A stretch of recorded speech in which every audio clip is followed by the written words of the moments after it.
Now we will see our last problem of linear equations. But did I tell you about the definition of linear equations? Well, they are equations having only two kinds of terms, linear terms and constant terms.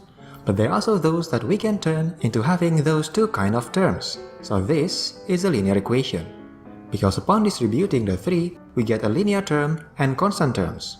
By the way, this is our last example. So we proceed by simplifying the term in the middle, moving it to the right, simplifying the right side, moving the coefficient 3 again to the right, and I think it's enough. Now there is another way to solve this problem. Well, there are many other ways, but let's see this one. Instead of distributing the factor 3, we just move it to the other side. Like that.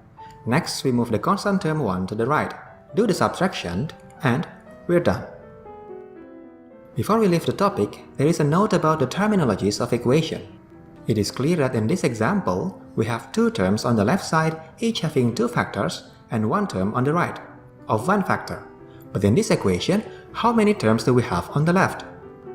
Well, here we have parentheses, and the thing about parentheses is that they combine everything between them into one unit.